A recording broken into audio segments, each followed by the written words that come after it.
তাজদার বাড়ি যাবে না এরূপ সিদ্ধান্ত নিয়েছিল, কিন্তু মামারা তাকে বাড়িতে ডেকে নিয়ে গিয়েছেন। রওশনারাকে সামনে বসিয়ে বুঝিয়ে বলেছে, ছেলে তোমার, শাসন বারণ রাগারাগি সব তার সাথে, তার বইয়ের সাথে না। মা ছেলের এই সমস্যা নতুন না, এইসবের মধ্যে পরের মেয়েকে জড়ানোর প্রয়োজন নেই। রওশনারা চোখ ছলছল করছিল তখন। তাজদারকেও বলেছেন, তুমি বউকে বাড়িতে রাখবে না সিদ্ধান্ত নিয়েছো, ভালো কথা, কিন্তু তুমি বাড়ি ছাড়তে পারবে না। ছেলেরা কখনো মা বাবা আর নিজের বাড়িঘর ছাড়তে পারে না, যত যাই হোক। তুমি তোমার বউ বাচ্চাকে যেখানে ইচ্ছে রাখো, কারো কোনো আপত্তি নেই। রওশনারাকে আরও বলেছেন, আমি ওই বাড়ির মুরব্বীদের সাথে কথা বলেছি, তারা বলেছে সবার সম্মতিতে সব হবে, মানে তোমার সম্মতিও দরকার। তুমি মা, মেয়ের সব কিছুতে তোমার উপস্থিতি জরুরি, আর যদি সময় লাগে তাহলে নাও, ভাবো। বাকি কথা তুমি আর রায়হানের আব্বা বলবে ওদের সাথে। আমি মামা হয়ে এত কিছু সিদ্ধান্ত নিতে পারবো না। ভাইয়ের কথায় নীরবে সম্মতি জানালেও রওশনারা এসব কিছুতে তেমন সক্রিয় নন। তাজদার লোকজন দাওয়াতে ব্যস্ত রায়হানের সাথে। গরু মহিষ এনে উঠোনে রাখা হয়েছে। তৌসিফ আর শাওন তাদের নিয়ে টিকটক করছে। তিতলি কিছুক্ষণ পর পর তাদের চা খাওয়াচ্ছে, কারণ অনলাইনে একটা ড্রেস পছন্দ হয়েছে, খুব সিম্পল। 2 সপ্তাহ হয়নি সে ড্রেস কিনেছে, বিয়ের জন্য কেনা হবে, কিন্তু এই ড্রেসটা তাকে কিনতেই হবে। আর সেটা কিনে দেবে তৌসিফউদ্দিন সিদ্দিকী। তার পকেট মারার জন্যই মূলত এত মেহনত। শাওন ভাই, আপনাকে চা খাওয়ালাম, আপনি আমাকে কিছু দেবেন না? কি চাও তুমি? আপনি আমার জন্য রজনীগন্ধার মালা নিয়ে আসিয়েন গায়ে হলুদের দিন, বেশি টাকা হলে ভাইয়ের কাছ থেকে নিয়েন। ভাইয়া, শাওন ভাইকে টাকা দিয়ে দিও তো, বলেই ব্যস্ত পায়ে চায়ের কাপ নিয়ে হেঁটে চলে যাচ্ছিল। তৌসিফ বলল, নোভা ফুল নিয়ে আসবে। তোর আবার আলাদা করে ফুল অর্ডার দেওয়ার কি দরকার? তিতলি ঘুরে দাঁড়ালো, যুক্তি দিয়ে বোঝালো, সে দৌড়াদৌড়ি ছোটাছুটি আর কাজকাম করতে গিয়ে ফুলগুলো চুল থেকে ছিঁড়ে পড়ে যাবে, তখন আপুর কাছে খুঁজলেও দেবে না, তখন সে কার কাছে ফুল চাইবে? এত সহজ একটা কথা তৌসিফউদ্দিন বুঝল না। সে হতাশ, পুরাই হতাশ। শাওন আশ্বাস দিয়ে বলল, আচ্ছা, তোমার জন্য পুরো ফুলের দোকান নিয়ে আসবো। তালতো বোন? তৌসিফ বলল, হ্যাঁ, দোকানদার তো তোর দুলাভাই। আমি তাহলে শপিংয়ে যাচ্ছি না। তাসনুভার কথাটা শুনে রওশনারা বলল, না না, যাও শপিংয়ে, সেখানে আর একটা ঝামেলা লাগিয়েছো। তুমি ওই বাড়ির মানুষকে কতক্ষণ তেল মেরে থাকতে পারো আমি দেখব, কতক্ষণ সহ্য করতে পারো আমি দেখব। তাসনুভা বিস্ফোরিত চাহনিতে চেয়ে আছে মায়ের দিকে। ঝিমলি মনে মনে বলল, আম্মু এবার বাড়াবাড়ি করছে, মেয়েটার মন ভাঙার কি দরকার এভাবে? তিনি আরও শিখিয়ে পড়িয়ে দেবেন তা না। ননদিনী, আপনি চলুন আমার সাথে। নোভা নড়ল না এক চুল পরিমাণও, চোখ মুখ লাল হয়ে এসেছে। ঝিমলি তাকে দেখে ভয় পাচ্ছে। তাসনুভা দাঁত চিবিয়ে বলল, তোমার মতো শাশুড়ি হলে অফকোর্স আমার জীবনটা জাহান্নাম হবে, আর আমিও সেই শাশুড়ির জীবন জাহান্নাম বানিয়ে ছাড়ব। রওশনারা ক্ষুব্ধ হয়ে বললেন, তা পারবে জানি, ওই বাড়িতে সংসার করতে পারলে তো ভালোই, না পারলে আমারও কোনো দায় নেই। যেখানে সেখানে মানিয়ে চলার মতো মেয়ে তো আমি তোমাকে বানাইনি। এখন যেখানে সেখানে মুখ দেওয়ার স্বভাব হলো কোত্থেকে সেটাই আমি বুঝতে পারছি না। এক ঝাঁক ননদ দেওয়ার ভাসুর নিয়ে তুমি ওই বাড়িতে সংসার করবে? আমার চুলে পাক এমনি এমনি ধরেনি নোভা। আম্মু। তাসনুভার চোখের কোনা জল জল করছে। ঝিমলি তার হাত ধরে বলল, প্লিজ চলুন এখান থেকে। নুভা, আমি কিন্তু তোমার বড় ভাইয়াকে ফোন করছি, এসব কি হচ্ছে? আম্মু, এই সময় এসে এভাবে না বললেও চলতো, সে তো চলে যাচ্ছে। মায়েরা এভাবে বললে ছেলে মেয়েদের কেমন লাগে? ওদের চামড়া গন্ডারের, কিচ্ছু লাগে না ওদের। তাসনুভাকে টেনে নিয়ে এলো ঝিমলি, ঘরে নিয়ে এসে দরজা বন্ধ করে দিতেই তাসনুভা চোখ মুছতে মুছতে বলল, এসব থামাতে বলো প্লিজ। আমি এই বিয়ে করব না, আমি করব না, কিছুতেই করব না। আমি দূরে কোথাও চলে যাব, আমার নিজেকে নিয়ে ভয় হচ্ছে। ঝিমলি তাকে জড়িয়ে ধরে বলল, রিল্যাক্স, শান্ত হও। তুমি আম্মুকে দেখিয়ে দেবে তুমি পারবে। সংসার মানে নিজেকে বিলিয়ে দেওয়া নয়, মানিয়ে নেওয়া মানে নিজেকে সস্তা করে ফেলা নয়। নোভা সংসার করবে তার মতো করে, সে শিক্ষিত বুদ্ধিমতী, সে সব ম্যানেজ করতে জানে, চেষ্টা করলে সে সব পারবে। শান্ত হও। আম্মু অভিমান থেকে বলছে এইসব, আমার দিকে তাকাও। নো নো, নোভা এমনটা করলে কিন্তু তোমার ভাইয়ারা মাথা গরম করে হুটহাট সিদ্ধান্ত নিয়ে ফেলবে, আর এসব ওই বাড়িতে গেলে আনিস ভাই বেঁকে বসবেন। তুমি তো চেনো ওনাকে, এত ঝামেলা হচ্ছে জানার পরও উনি কিন্তু এই বিয়েটা করবেন না। স্লিপ বলে দেবেন এইসবের কোনো দরকার নেই, আপনি সব কিছুর ঊর্ধ্বে, তখন আর কিছু করার থাকবে না। রিল্যাক্স। উনি জানেন আম্মু বিয়েতে মত দিয়েছেন, এখানে সব ঠিকঠাক আছে। তোমার বড় ভাইয়া এইভাবেই বলেছে, এখন তুমি এই সব বললে তারা মাথা গরম করবে, শান্ত হও। আচ্ছা আনিস ভাইকে একটা ফোন করি, জেনে নি উনি কোথায় আছেন, শপিংয়ে কখন বেরোচ্ছি। আনিস একদিনের জন্য ছুটি নিয়েছিল, বিয়ের বাজার করার জন্য রাত জুসয় নয়। তাসনুভা বলেছে সে রাতে শপিং করতে যাবে না, রাতে তাকে শোরুমে সময় দিতে হবে। তৌসিফার সাউন্ড উঠোনে মহিষ নিয়ে ব্যস্ত ছিল। তাসনুভা তখনই বের হলো। ঝিমলি বেরোলো পেছন পেছন। তারা দুজনেই যাচ্ছে শপিংয়ে। ওই বাড়ি থেকে সাবরিনা আর আনিস। সাবরিনার সাপলাকে যেতে বলা হয়েছে, তাদের ছোট বাচ্চা আছে তাই তারা যাবে না। যদিও আসল কারণ ছিল তাদের যেতে বারণ করেছে তাদের বর। সাইনার বিয়ের শপিংয়ের ঘটনা এখনও মনে আছে তাদের। রোদের মধ্যে দাঁড়িয়ে থাকতে তাসনুভা বিরক্ত লাগছে। সে চুলের ওপর থেকে চশমাটা নামিয়ে চোখে দিল। ঝিমলি ফোন করলো, আনিস ভাই কোথায় আপনারা? সাবরিন তখন বেরিয়ে এসেছে। আনিস বলল, জি আর 2 মিনিট ভাবি, উনি কিন্তু অধৈর্য হয়ে যাচ্ছেন, আসছি। আনিস কিছুক্ষণ পরেই বেরিয়ে এলো। তাসনুভা ততক্ষণে গাড়িতে উঠে বসেছে। চোখ মুখ গম্ভীর দেখে কেউ খোঁচালো না। আনিস ড্রাইভারের সাথে গল্প গুজব করছে। কোথায় নাকি একটা ব্রিজ ভেঙে পড়েছে, পেঁয়াজ আর আলুর দাম কত বেড়েছে কমেছে, এইসব নিয়ে সে কথা বলে চলেছে। ঝিমলি সাবরিনার দিকে তাকালো, দুজনেই ঠোঁট টিপে হাসলো। শোরুমের কর্মীরা প্রবেশপথ আটকে দাঁড়ালো। ফুলের তোড়া, মিষ্টি ইত্যাদি ইত্যাদি নিয়ে সবাই দাঁড়িয়ে আছে। ছোটোখাটো একটা গেট সাজিয়ে ফেলেছে। তাসনুভা গাড়ি থেকে নামা মাত্রই অবাক হয়ে গেল। সাবরিনা, ঝিমলি, এমনকি আনিসও। তাসনুভা যেতে যেতে বলল, হোয়াট ইজ দিস? তোমরা এইসব কখন করেছো? এমপ্লয়িরা সবাই ফোকলা হাসলো। ভয়ে ভয়ে বলল, আপু সকাল থেকেই ভাইয়া প্রথম শোরুমে আসবে তাই ছোটোখাটো আয়োজন, আপনাকে বলিনি সারপ্রাইজ দেব বলে।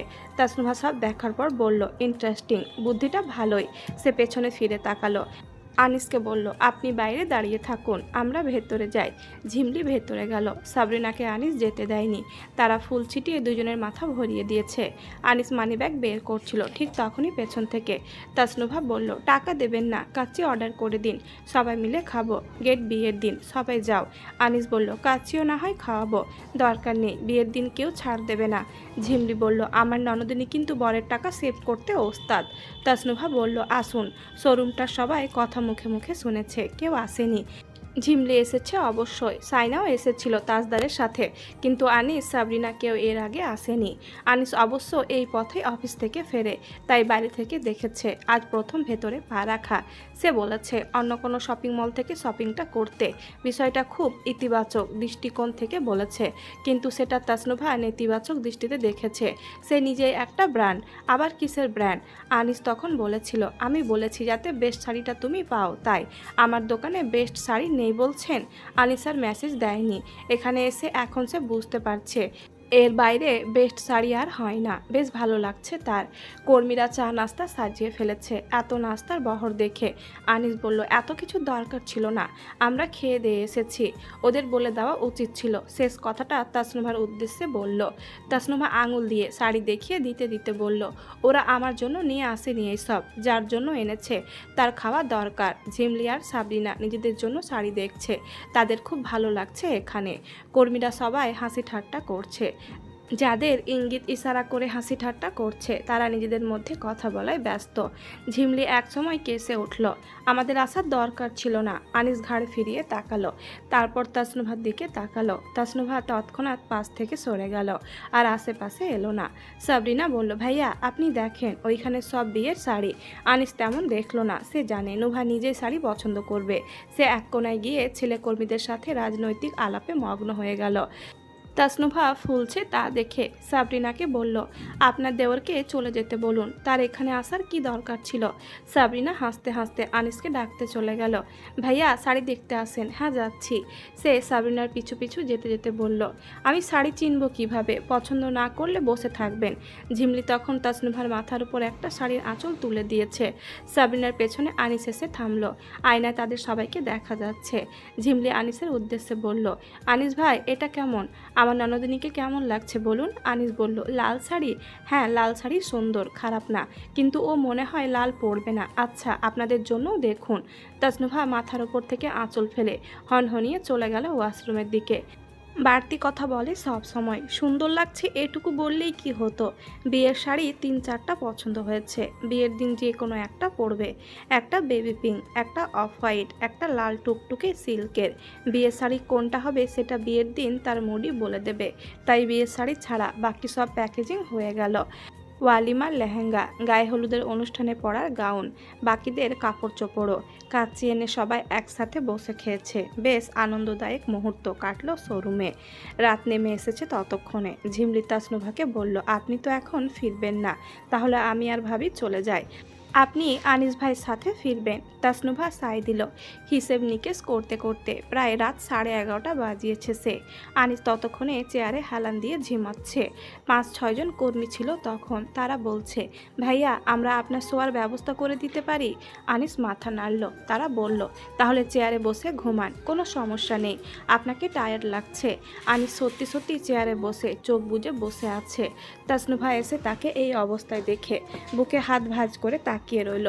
পেছনে কর্মীরা এসে দাঁড়িয়েছে। তারা হাসছে। আপু ডাকিয়েন না, নিচ থেকে ঘুম ভাঙুক। আপু ছবি তুলি বলতে দেরি, ছবি নিতে দেরি হয়নি। আনিসের চোখ ছুটে গেল, চোখ দুটো লাল হয়ে এসেছে। তাসনুভা বলল, আপনার ঘুমানো শেষ হলে আমরা যেতে পারি? হ্যাঁ চলো। আনিস উঠে দাঁড়ালো। যাবার সময় তারা ড্রাইভারকে বলল রেস্টুরেন্টের কাছে গাড়িটা থামাতে। বাকি পথটুকু তারা হেঁটে যাবে একসঙ্গে। নিভৃতভাবে কিছু কথা আছে যেগুলো সবার সামনে, চার দেওয়ালের ভেতর বলা যায় না। গভীর রাতের ব্যস্ত শহরের বুকে আলো ছায়ার ভিড়ে হাঁটতে হাঁটতেই সেগুলো বলা দরকার। কারণ নীরবতার মাঝে অনেক স্বীকারোক্তি জন্ম নেয়, যেগুলো উচ্চারণ না করলেও শুনে নেওয়া যায়, বুঝে নেওয়া যায়, খুঁজে নেওয়া যায়। তাসনুভা ফেসিয়াল হেয়ার রিমন্ডিং করার পর আর বাড়ি থেকে বের হয়নি। ওই দিনের পর রওশনারা আর কোনো কথা শোনায়নি তাকে। সম্ভবত মেয়ের কান্না প্রথমবার দেখার পর তিনি নিজেই কিছু চমকে গেছেন। তাজদার ব্যস্ত, একটু সময় হলে ওই বাড়িতে ছুটে যায় বউ বাচ্চার মুখ দেখতে, আবার কাজে লেগে পড়ে। সে যেহেতু দেশে আছে, বিশেষ আত্মীয় স্বজনকে ফোনের দাওয়াত করাটা বেমানান, তাই সশরীরে গিয়ে দাওয়াত করে এসেছে। খাওয়া দাওয়া আত্মীয় স্বজনের বাড়িতেই হচ্ছে, বাড়িতেও খাওয়া দাওয়া নেই। সাহিদা বেগম একবার বললেন, জামাইকে বল রাতে এখানে খেতে। সাইনা তাজদারকে ফোন করে বলল, তাজদার সিদ্দিকী আম্মা বলেছে রাতে বাড়িতে খেতে, জামাইয়ের জন্য স্পেশাল রান্না হয়েছে। অফকোর্স। কি মহিষের ভুঁড়ি? সাইনা মজা করে বলেছে। তাজদার সত্যি সত্যি ভেবে নিয়েছিল। মাগরিবের পর সে আচমকা হাজির। সোফায় বসে সাইনার দুলাভাইদের সাথে কথাবার্তা বলছিল, মেয়েকে আদর করতে করতে। সাইনা আড়াল থেকে দেখল বোনের বিয়ে উপলক্ষে চুল দাড়ি কাটবে, তাই আর কাটেনি। ভাল্লুকের মতো লাগছে। ঘরে এসে তাকে বলল, চ্যালেঞ্জ একসেপ্টেড। আই লাভ ভুড়ি, চলে এসেছি খাওয়ার জন্য। সরিষার তেল দিয়ে ভুনা করবে। সাইনা পড়ে গেল মহাবিপাকে। সন্ধ্যা তখন 7টা। সে সাহিদা বেগমের কাছে ছুটে গেল 1000 টাকা নিয়ে। আম্মা এখন ভুড়ি কোথায় পাবো? ভুড়ি?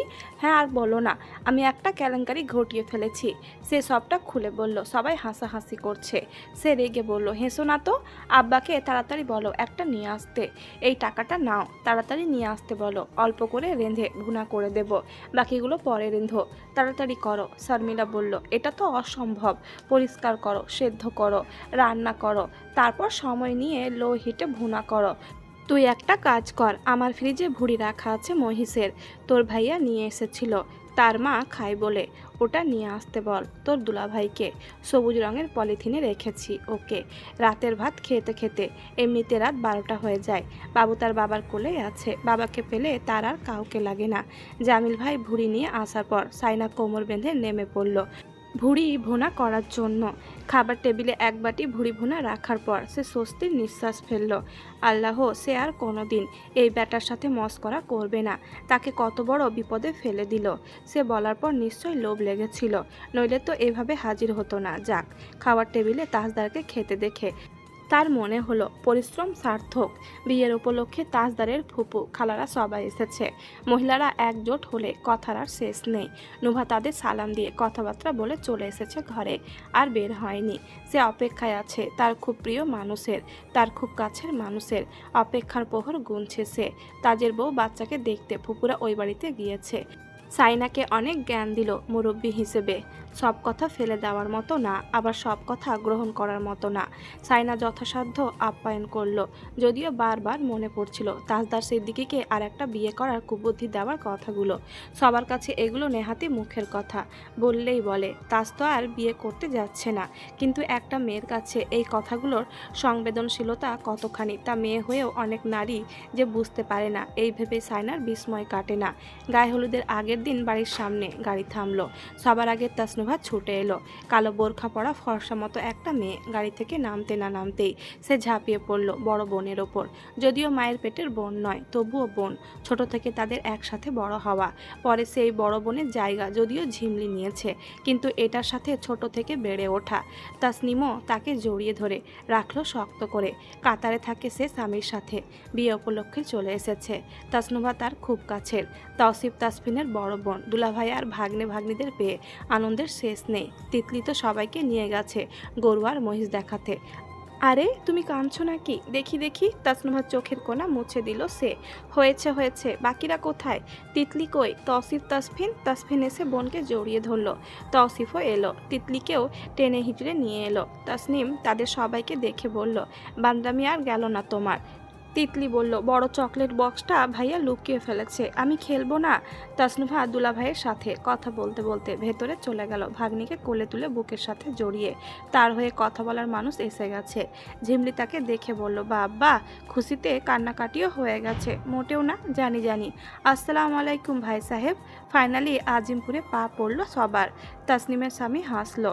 তাজদার এসে পড়তে আর এক হই হুল্লোড়। তৌসিফ তাসনিমের পিঠাপিঠি। ছোটবেলায় সে আপু ডাকতই না, বড় হবার পর একটু আধটু ডাকতো। বিয়ের পর সেটা পাকাপোক্ত হয়েছে। তিতলি বাবুনিকে নিয়ে এসেছে, সে কাঁদছে, নাক মুখ লাল করে কাঁদছে। তাসনিম কোলে নিতে নিতে বলল, মা কাঁদে কেন? এই তো আমি ফুপি। তাকাও। তাজদারকে দেখে সেদিকে যাওয়ার জন্য হাত বাড়িয়ে দিয়েছে। দেখেছো বাবাকে কিভাবে চিনে ফেলেছে? আপনার জন্য চুড়ি এনেছি, পরবেন না? তাসনুভা কোলে নিয়ে শান্ত করাতে লাগলো। বলল, অপরিচিত মানুষ দেখেছে তাই কাঁদছে। ওর মা কোথায়? ওখানে। বিয়ের সময়ও আসবে না? না। তুমি গিয়ে দেখে এসো। এখন ঘরে চলো। ভাইয়া বাবুকে একটু নাও, শান্ত হচ্ছে না। তাজদার এসে মেয়েকে কোলে নিয়ে ওপরে তুলে পেটে মুখ দিয়ে সুরসুরি দিতে সে খিলখিলিয়ে হেসে উঠল। দাদিমা বলেন, এই দেখ, চোখ দিয়ে জল ফেলতে ফেলতে হাসছে। তাজদার গাল মুছে দিতে দিতে বলল, মেয়েকে কাঁদিয়েছি, জানলে মমতাজ বেগম তো আমার অবস্থা 12টা বাজিয়ে ছাড়বে। আপনি কান্না থামান আম্মা। এরকম করে নাকি? ইয়াস, ওভার প্রোটেক্টিভ। বরের বাড়ি থেকে সাজগোজের জিনিসপত্র চলে এসেছে সকালে। মেহেদি পাতা তোলা হয়েছে, হলুদ বাটা হয়েছে, সমস্ত কাজ বাজ শেষ। মেহেদি অনুষ্ঠান দেওয়া হয়েছে ক্লাবে। রওশনারা বলে দিয়েছে বাড়িতে ঝামেলা চায় না, এত মেহমান সামলানো দায়, তাই ক্লাবে যেন দেওয়া হয়। এতে অবশ্য দুই পক্ষেরই ভালো হয়েছে। তাসনুভা গায়ে হলুদে গাউন পরার কথা ছিল, পরে আর গাউন ভালো লাগলো না। হলুদ রঙা সিল্কের শাড়ি পরলো। ব্লাউজ সবুজ। শাড়ি ব্লাউজ খুব দামি, ইউনিক ডিজাইনের। তার ওপর অর্নামেন্টসগুলোও অর্ডার দিয়ে বানানো। মেহেদির রাতে সে নিজেই সেজেছে, চুলটা পার্লারে বেঁধেছে। সাজগোজ আর স্কিন কেয়ার নিয়ে তার অনেক জানাশোনা আছে। এটা নিয়েও ভবিষ্যতে কিছু করার ইচ্ছা আছে। সাইনা, ঝিমলি, সাবরিনা সবাই একরকম শাড়ি পরেছে, এক রকমের সেজেছে। ছোট্ট বুড়ির জন্য কোত্থেকে একটা শাড়ির ব্যবস্থা হয়ে গেল। তাজদার বলল, আম্মু এখন যদি হাঁটতে জানতো। আপনি কখন হাঁটবেন বলেন তো? মেয়েকে নিয়ে সে ফটোশ্যুট করেই যাচ্ছে, আর কাউকে দরকার নেই তার। সাইনাকে বলল, ওর বিয়ের সময় আমি 7টা মহিষ কিনবো ইনশাল্লাহ। সাইনা বলল, কম হয়ে গেছে, সর্বনিম্ন 15টা দরকার। শাট আপ, এত মাংস খাওয়ার মানুষ নেই। মেহেদি অনুষ্ঠানে অনেক হাসি মজা হলো। বরবইয়ের কেক কাটাকাটির পর নাচ গান। তাজদারের একজন বন্ধু একদল গিটারিস্ট পাঠিয়েছিল, তারা গান গাইল স্টেজ কাঁপিয়ে। মুরব্বীরা বিরক্ত, প্যাপু এসব কী রে বাপ। তিতলি বলল, ধুর, এর থেকে ভালো ছিল আমাকে গান গাইতে দেওয়া। সে সাউন্ডকে গিয়ে ধরল। সাউন্ড ভাই, আমার ফুল কোথায়? সাউন্ড বলল, ভুলে গেছি বেয়ান, নট সরি, আমি রাগ করেছি সাউন্ড ভাই। চল না সুজন গানটা বাজান। আচ্ছা, সে গানটা দিল। তিতলি মহা খুশি। সবাই যে যার মতো মজা করছে। আনিসার নোভা নিচে নেমে এসেছে ততক্ষণে। ফটোশ্যুট করতে করতে বিরক্ত। সাইনা বাপ মেয়ের ছবি তুলছে। অনেক কাপেল ছবি তোলা হয়েছে। পরে পরিবার সমেত ছবি তুলে অনুষ্ঠান শেষ হলো নাচ গানের মধ্য দিয়ে। বিয়েতে সাইনা, ঝিমলি আর তাসনিম তিনজনেই পরেছে ঝলমলে গোল্ডেন রঙের শাড়ি। তিতলি বেছে নিয়েছে গাউন। অন্যদিকে শারমিলা, সাবরিনা বেবি পিঙ্ক রঙের শাড়ি পরেছে। সবাই ভেবেছিল তাসনুভা হয়তো তার স্বভাব সুলভ স্নিগ্ধতায় অফ হোয়াইট কোনো শাড়ি পরে আসবে, কারণ সে নিজেই সবাইকে বলেছিল সাদাটে কিছু পরতে, লাল বা গোলাপির ধারে কাছেও না যেতে। কিন্তু ভাইয়ের সাথে যখন ক্লাব ঘরে তাসনুভা পা রাখলো, তখন উপস্থিত সবার চোখ ছানা বড়া। সবাইকে চমকে দিয়ে জুনুনারা সিদ্দিকী হাজির হলো লাল টুকটুকে বউ সেজে, যেন অপসারা। তার সাজটাও ছিল দেখার মতো, কোনো সাধারণ বা সাদামাটা সাজ নয়, বরং পুরো দস্তর গর্জিয়াস মেকআপে অনন্যা। তাকে সেই রূপে দেখে সবার মুখে ভুবন ভোলানো হাসি ফুটল। সবচেয়ে বেশি খুশি হলেন শাহিদা বেগম। লাল শাড়িতে পুত্রবধূকে দেখে তিনি পরম তৃপ্তিতে বলে উঠলেন, লাল শাড়িতেই তো আসল বউ, মাশাল্লাহ মাশাল্লাহ। ক্লাবে এসে খোঁজ করতে লাগলে কে এসেছে কে আসেনি, তার কর্মীদের ডেকে জিজ্ঞেস করতে লাগলো তাদের পরিবার এসেছে কিনা। ঝিমলি কিছুক্ষণ পর এসে বলল, বধূয়া এত কথা বলে না, প্লিজ আমাকে আমার কাজ করতে দিন। মুক্তার শ্বশুরবাড়ি থেকে কেউ আসেনি? বান্ধবীরা সবাই তাকে চমকে দিয়ে হাজির হলো। আনিসুজ্জামানের ফাঁদে পড়ে লাল টুকটুকে বউ তো সাজলেন, শুধু আমাদের বেলায় যত কথা। তাসনুভা বলল, যাও, বর এসেছে, দর কষাকষি কম করবে, এখানে আমার প্রেস্টিজ জড়িত।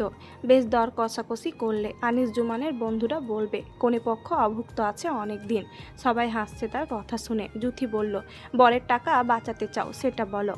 বাইকে করে সাওনার তার দলবল বরের গাড়ির পেছনে পেছনে এসেছে। খুব হই হুল্লোড় হচ্ছে সেখানে। তাসনুভা দোতলায় দাঁড়িয়ে অনেকক্ষণ দেখলো, তারপর আর তর্স হইল না। সে সিঁড়ি বেয়ে নেমে যেতে লাগলো। সবাই বলল, তুমি কোথায় যাচ্ছ? আমি সব স্বচক্ষে দেখব, ভিডিওতে দেখে মজা হবে না। আনিস গোল্ডেন রঙের ইউনিক ডিজাইনের একটি শেরওয়ানি পরেছে। পাঞ্জাবির ওপরের কোটটি তাসনুভার পছন্দের। সে পাগড়ি খুলে পরিয়ে দিয়েছে তাজদারকে, কারণ তাজদার তার বিয়ের দিন তার মাথায় পাগড়ি পরিয়ে দিয়েছিল। সেখানে হাসি ঠাট্টা হচ্ছে। সাইনার দুলাভাইরা টাকা ছাড়ছে না। তাসনুভা দরজার দরগড়ায় দাঁড়িয়ে দেখছে সব, তার হিংসে হচ্ছে। আনিসুজ্জামান কোনো মেকআপ না নিয়েও সুন্দর।